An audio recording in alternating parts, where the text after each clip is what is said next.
अस्सलाम वालेकुम students, my name is Abdul Samad Khan और आज हम लोग मैथ्स के एक नए टॉपिक शुरू करने के लिए जा रहे हैं, that is common fractions for grade 6। So let's get started. Introduction of fractions. अब फ्रैक्शंस बेसिकली क्या होते हैं?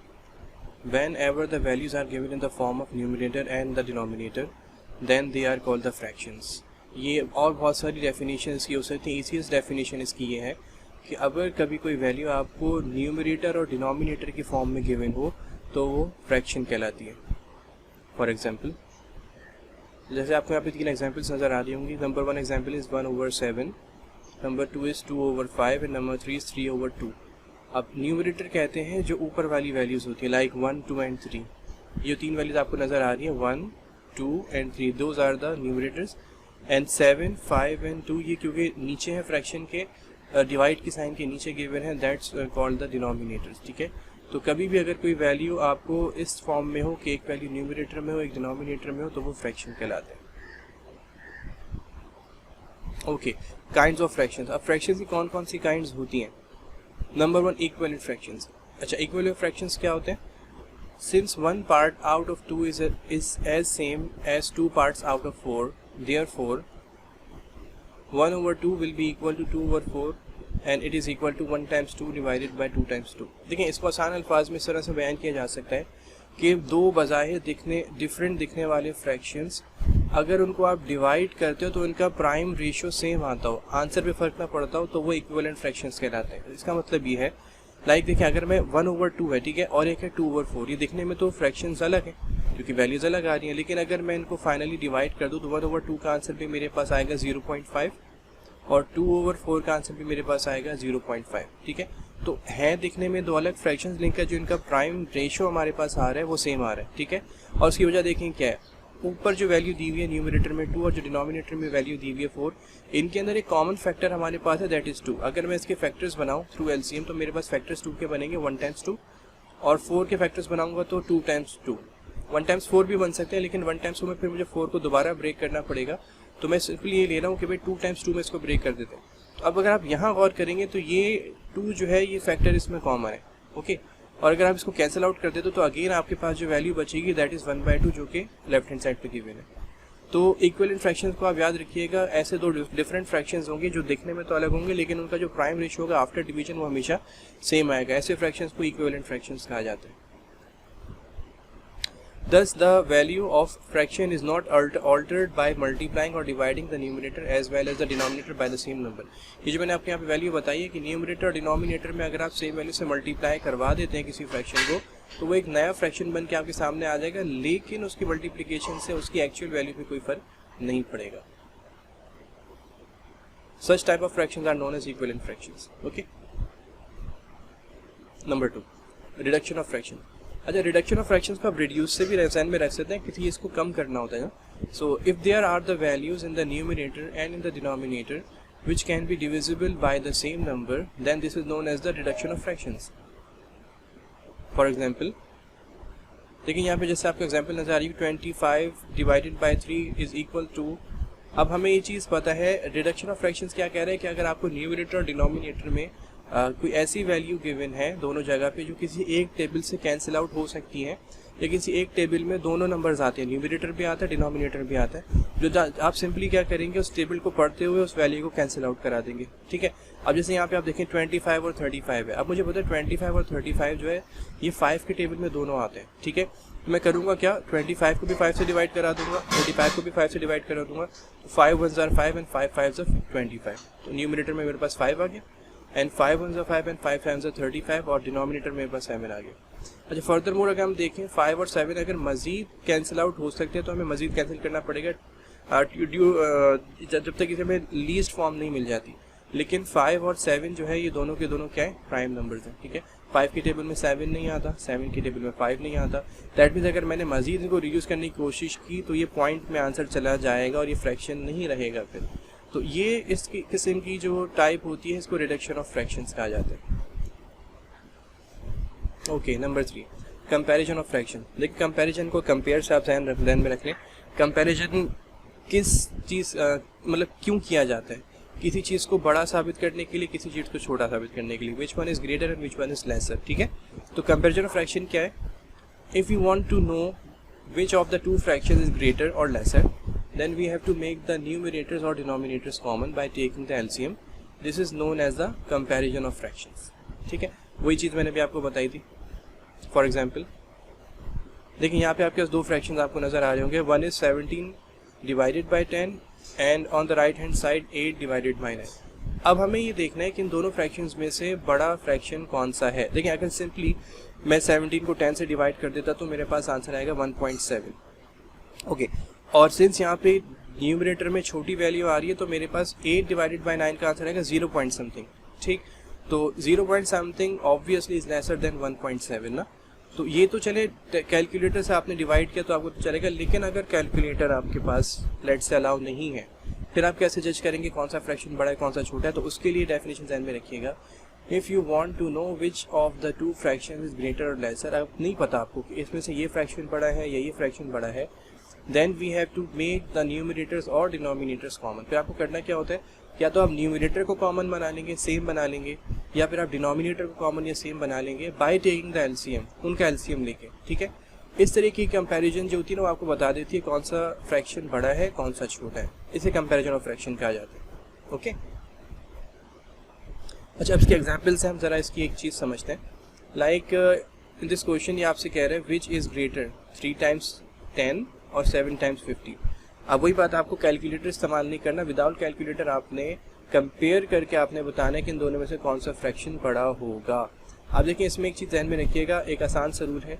अगर डिनोमिनेटर की वैल्यूज़ लेट से आपके पास सेम आती हैं, ठीक है, तो न्यूमरेटर की वैल्यू में जो छोटी वैल्यू होगी वो छोटा फ्रैक्शन हो जाएगा और जो वैल्यू बड़ी होगी वो बड़ा फ्रैक्शन हो जाएगा. लेकिन इसका केस क्या है कि डिनोमिनेटर की वैल्यू सेम होनी चाहिए. चलिए इसका सॉल्यूशन की तरफ चलते हैं. Here we have to take the LCM of the denominator, that is 10 and 15 which is equal to 30. अब आपने करना है क्या, 10 और 15 डिनोमिनेटर में आ रहे हैं, ठीक है, इनका आपने लेना है LCM. जब इसका आप LCM लेंगे तो आपके पास इसका LCM आएगा 30. देखिए ये LCM की कुछ मैंने यहाँ पे सॉल्व करके रखा था. 15 और 10 का जब मैं LCM लूँगा तो 2 5 are 10 और आपको पता है 2 के टेबल में 15 नहीं आता तो एज इट इज़ नीचे आप कॉपी करेंगे. एंड देन 3 के टेबल में 15 आता है ना, तो 3 5 एज इट इज़ आ जाएगा. 3 5 are 15 and the last 5 1s are 5 and 5 1s are 5. Okay, so अब मेरे पास अगर मैं फाइनली चेक करूँ तो मेरे पास जो आंसर आ रहा है that is 2 times 3 is 6 and 6 times 5 is 30. ठीक है, वही LCM आ रहा है जो मेरा यहाँ पे गिवन था. सो मुझे करना क्या है यहाँ पे और से देखिएगा. ये पहला फ्रैक्शन जो मेरे पास आ रहा है दैट इज़ 3 डिवाइडेड बाई 10. मुझे क्या करना है, ये जो मैं देखूँगा ये 10 जो डिनोमिनेटर में आ रहा है इसका मैंने LCM लिया है, इसके टेबल में ये 30 कब आता है. ठीक है, मुझे पता है 10 टाइम्स 3 is 30, तो मुझे 10 को 3 से मल्टीप्लाई कराना पड़ेगा. ठीक, तो अगर मैं डिनोमिनेटर में कोई वैल्यू खुद से ला रहा हूँ सवाल के अंदर तो मुझे वही वैल्यू ऊपर भी लानी पड़ेगी विद द सेम फंक्शन. अगर मुझे मल्टीप्लाई करवाना है डिनोमिनेटर को तो मुझे न्यूमरेटर को भी मल्टीप्लाई करवाना पड़ेगा सेम नंबर से. ठीक है, तो 3 times 3 will become 9 and 10 times 3 will become 30. तो मेरे पास एक फ्रैक्शन आ गया 9 डिवाइडेड बाई 30. ओके, अब यही काम हम दूसरे फ्रैक्शन के लिए करते हैं, लाइक 7 डिवाइडेड बाई 15. अब मुझे देखना है क्योंकि मैंने 10 और 15 का एलसीएम लिया था ना, जैसे मैंने 10 के टेबल में देखा 30 का बात है तो मुझे यही काम 15 के साथ करना है. 15 के टेबल में 30 का बात है 2 टाइम्स, तो मुझे क्या करना होगा 15 को 2 से मल्टीप्लाई करवाना होगा. ठीक है, और क्योंकि डिनोमिनेटर में मैंने 2 से मल्टीप्लाई करवाया, सवाल का हिस्सा तो नहीं था, तो मुझे उसको बैलेंस करने के लिए न्यूमरेटर में भी मल्टीप्लाई करवाना होगा. ओके, तो 7 times 2 is 14 and 15 times 2 is 30. Okay, अब अगर आप इन दोनों फ्रैक्शंस को गौर से देखेंगे तो ये असल में इनका प्राइम रेशियो तो यही है. ठीक है, अगर आप इसे रिड्यूस करेंगे ना तो इसका आंसर 3/10 आएगा और 14/30 का आंसर 7/15 ही आएगा फाइनली. ठीक है, लेकिन मुझे कंपेयर करके अब इसमें देखना है कि इनमें से बड़ा कौन सा है छोटा कौन सा है. तो मैंने जैसे भी आप लोगों को पहले बताया था कि इन केस अगर डिनोमिनेटर सेम हो जाते हैं, जैसे यहाँ पे देखें 30 है, यहाँ भी 30 है, अगर डिनोमिनेटर सेम हो जाते हैं तो बहुत आसान हमारे लिए काम है. जो न्यूमरेटर की वैल्यू जहाँ बड़ी होगी वो बड़ा फ्रैक्शन होगा और जिसकी छोटी होगी वो छोटा होगा. और ऑब्वियसली हमें नज़र आ रहा है कि ये जो 14 डिवाइडेड बाय 30 है इसमें 14 वैल्यू 9 से बड़ी है. दैट मीन्स ये वाला फ्रैक्शन इस फ्रैक्शन से बड़ा है. Okay, 14 divided by 30 is greater than 9 divided by 30. और इसका असल फ्रैक्शन क्या था 7 डिवाइडेड बाय 15 और इसका असल फ्रैक्शन क्या था 3 divided by 10. That means 7 divided by 13 7 divided by 15 is greater than 3 divided by 10।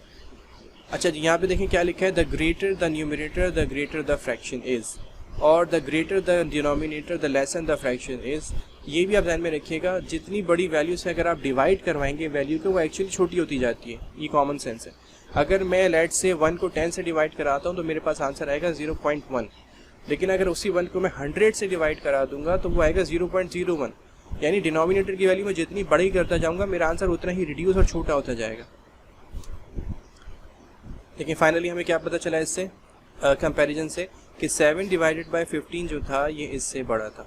ठीक है, ये कंपैरिजन ऑफ फ्रैक्शन कहलाता है। Okay, proper fractions. अच्छा, प्रॉपर फ्रैक्शंस क्या होते हैं? A fraction which has a numerator lesser than the denominator, such kind of fraction is known as a proper fraction. ये बहुत आसान सी चीज़ है कि अगर आपको कोई ऐसा फ्रैक्शन गिवन है जिसमें ऊपर वाली वैल्यू न्यूमरेटर जो है वो छोटा है और डिनोमिनेटर बड़ा है, तो वो सिंपली प्रॉपर फ्रैक्शंस कहलाते हैं, जो कि आप यूँ कह लें कि इनका आंसर पॉइंट में आता है, 0 पॉइंट करके। फॉर एग्जाम्पल अब देखें, आपके सामने 3 एग्जाम्पल्स आपको नज़र आ रही होंगी, 3 divided by 5, 7 divided by 10 and 11 divided by 12 etcetera. इस तरीके के जितने फ्रैक्शन है जिसमें न्यूमरेटर की वैल्यू छोटी होगी डिनोमिनेटर से, तो वो प्रॉपर फ्रैक्शंस कहलाते हैं। Okay, improper fractions. अच्छा, इम्प्रॉपर फ्रैक्शंस क्या होते हैं? A fraction which has a numerator greater than the denominator, such kind of fraction is known as the improper fraction. ये इसका जस्ट हम समझते हैं अपोजिट है। अगर डिनोमिनेटर की वैल्यू छोटी है और न्यूमरेटर की वैल्यू बड़ी है तो वो इम्प्रॉपर फ्रैक्शन कहलाएगा। फॉर एग्जाम्पल देखिए, 3 एग्जाम्पल्स आपको नज़र आ रही होंगी यहाँ पे। 1 is 13 divided by 5, okay, and second is 17 divided by 10 and third one is 15 divided by 12 etcetera. अब इन तीनों केसेस के अंदर न्यूमरेटर की वैल्यू बड़ी होगी, ठीक है, और डिनोमिनेटर की वैल्यू आपके पास जो है वो छोटी आ रही है। इस केस में आपका आंसर हमेशा 1 पॉइंट से ज़्यादा ही आएगा, ठीक है। It may be 2 point something, 3 point something, लेकिन 0 पॉइंट में इसका आंसर नहीं आएगा। तो डिनोमिनेटर की वैल्यू छोटी हो और न्यूमरेटर की वैल्यू बड़ी हो तो वह इम्प्रॉपर फ्रैक्शन कहलाते हैं। अच्छा जी, mix fractions. Mix fractions basically क्या होता है? Fractions composed of a whole number and a fraction are called the mix numbers. देखें, इसकी एग्जांपल से आपको ये बात ज़्यादा समझ में आएगी। ऐसे फ्रैक्शंस जिसके अंदर एक होल नंबर की वैल्यू, देखिए इसे होल नंबर, जो मिडिल में वैल्यू लिखी जाती है that is called the whole number. ये होल नंबर ये है पूरा एक ही फ्रैक्शन, लेकिन ये असल में इम्प्रॉपर फ्रैक्शन था जिसको हमने मिक्स में चेंज कर दिया, ठीक है। तो ऐसा फ्रैक्शन जिसके अंदर एक होल नंबर आ रहा हो और एक फ्रैक्शन हो, और ऐसा फ्रैक्शन जिसमें एक होल नंबर आ रहा हो और एक फ्रैक्शन हो, ये फ्रैक्शन जो है ये इम्प्रॉपर, ये मिक्स फ्रैक्शंस कहलाते हैं। अच्छा जी, thus to change the mix fractions into improper fractions. अगर आपको मिक्स फ्रैक्शंस को इम्प्रॉपर फ्रैक्शंस में चेंज करना है, यानी कि न्यूमरेटर की वैल्यू बड़ी और डिनोमिनेटर की वैल्यू छोटी हो, जो अभी हमने डेफिनेशन देखी इम्प्रॉपर की, तो उसके लिए आपको क्या करना पड़ेगा? Number 1, multiply the whole number by the denominator. आपको करना ये होगा कि जो होल नंबर जो मैंने आपको बताया था लेफ्ट हैंड साइड पे मिडिल में लिखा होता है, उसको आप डिनोमिनेटर सबसे पहले मल्टीप्लाई करवाएंगे। Number 2, add the given numerator to the product. अच्छा, मल्टीप्लिकेशन के बाद जो आप वैल्यू आपके पास आएगी उसको आप न्यूमरेटर में जस्ट ऐड कर देंगे, प्लस कर देंगे आप, ठीक है। With the sum so obtained as the new numerator and the same denominator from the required improper fraction. उससे होगा क्या? आपको एक न्यूमरेटर मिल जाएगा, ठीक है, डिनोमिनेटर अपनी जगह पे ही रहेगा, डिनोमिनेटर चेंज नहीं होगा, तो उससे आपको एक फ्रैक्शन मिल जाएगा और वो इम्प्रॉपर फ्रैक्शन बन जाएगा। अच्छा, इसकी एग्जांपल से हम जरा इस चीज़ को समझने की कोशिश करते हैं। लाइक देखिए, हमारे पास एक मिक्स फ्रैक्शन गिवन है और यहाँ से कह रहे हैं change 4 whole number 10/7 into improper fraction. देखिए, जैसे पीछे मैंने भी आपको बताया था, आपको करना इसमें ये होगा, जो डिनोमिनेटर है इसको आप होल नंबर से मल्टीप्लाई करवाएंगे और जो भी आंसर आएगा उसको आप 10 में प्लस कर देंगे, यानी न्यूमरेटर में प्लस कर देंगे। तो यहाँ पे देखिए न्यूमरेटर में वही चीज़ हुई है, 7 को आपने 4 से मल्टीप्लाई करवाया, ठीक है, दिस इज मल्टीप्लिकेशन, और जो आंसर आपके पास आएगा उसको आपने प्लस कर देना है जस्ट इन द न्यूमरेटर, उसको आपने 10 में प्लस करना है। So when ever you go to multiply 4 with 7, आपके पास आंसर क्या आएगा? 4 टाइम्स 7 इज 28 और प्लस 10 एज इट इज़ है, और इन द लास्ट जब आप 28 में 10 प्लस करेंगे तो आपके पास फाइनल आंसर आ जाएगा 38 डिवाइडेड बाई 7। और देखिए, इम्प्रॉपर फ्रैक्शन की जो डेफिनेशन थी वो क्या थी कि न्यूमरेटर बड़ा होगा डिनोमिनेटर के मुकाबले में, और ये कंडीशन यहाँ पे अप्लाई हो रही है। So this is the simple way to convert the mix fraction into the improper fraction. So बस आज की वीडियो से स्टूडेंट्स इतना ही। होपफुल्ली आप लोगों को आज की वीडियो समझ में आई होगी। इंशाल्लाह नेक्स्ट वीडियो में किसी एक नए टॉपिक से आपसे मुलाकात करेंगे। So till the next time, thank you so much for watching and अल्लाह हाफिज़।